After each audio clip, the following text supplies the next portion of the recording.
7 suspects are due to appear in the Wynburg magistrate's court in connection with the kidnapping of Abirah Dekhta. The 8-year-old girl was abducted from Rylands in the Western Cape, held hostage for 11 days. She was found in a shack in Khayelitsha on Monday night. eNCA reporter Ayesha Ismail has been following developments and she joins us now. Ayesha, thank you so much for joining us. So talk to us about these 7 people. I understand that they were held since Monday for questioning. But they're due to be charged, is it tomorrow? So, Sally, what we do know is that on Monday evening around 7 p.m, SAPS, along with their specialised anti-kidnapping unit, as well as law enforcement officers from the city of Cape Town, rescued 8-year-old Abirah Dekhta from a shack in Khayelitsha. When they got there, they found her with 7 other people in the shack, including a woman. These people were then taken and held for questioning, and today they have been charged, and tomorrow they will appear in the Wynburg Magistrates Court on these charges of kidnapping or perhaps abduction. So that will take place tomorrow. But I did have an opportunity today to go and visit the Dekhta family home in Rylands. I did have an opportunity to see Abirah. She was still very shy and withdrawn. I spoke to her father, who also said to me that at the time when she was away, these 11 days, they hardly slept, they hardly ate. Her mother cried all day because you can imagine that they were worried, not knowing where she is and how she was doing.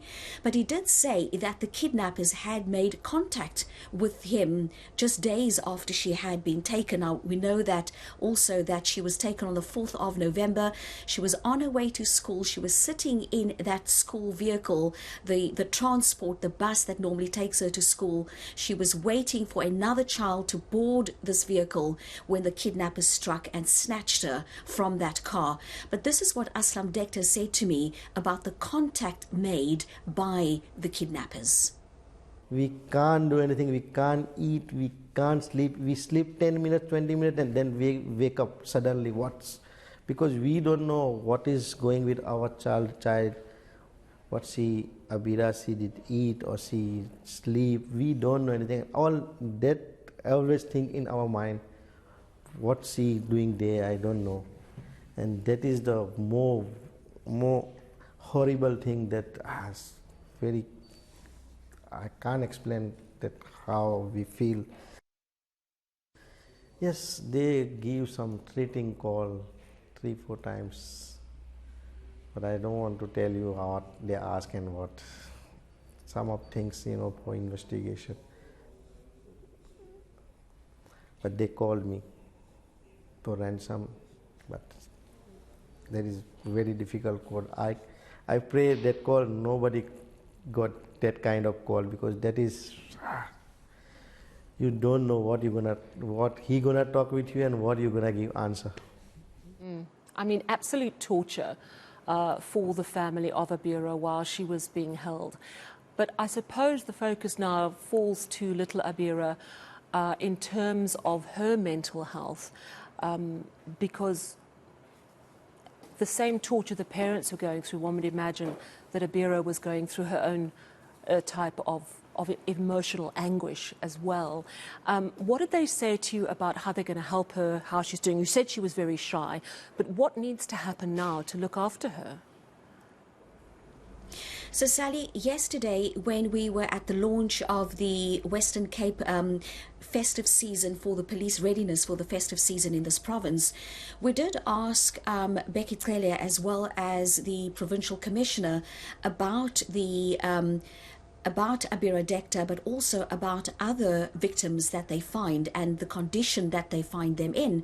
And we were told that all the victims are traumatized, and it is for this reason that the police do not take statements immediately from kidnapped victims. They leave them with their families for a couple of days, and then they go and they ask them questions. They also receive trauma counseling from SAPS, and of course they're welcome to go to to private counsellors as well. And when I spoke to Abirah's father, he said that since Monday, he has limited his questions to her. He says that he wants her to talk about what she experienced out of her own.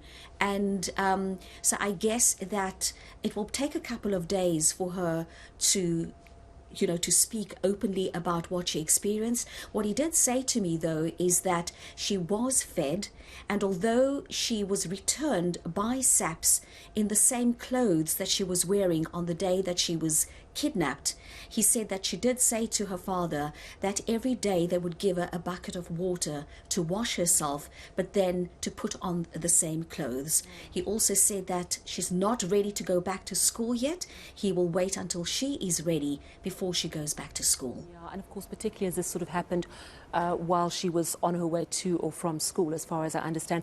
What have you been able to learn about the 7 who've been charged now? Do we know their identities?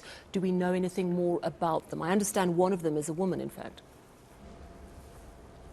We know very little about the 7 people at this stage, and you are right. We also heard yesterday that one of the people arrested is a woman, and we again, to refer to the Western Cape Police Commissioner, Tembisile Patakile, he was saying that this is a woman who had this child in this shack for 11 days, fed the girl, and didn't say anything.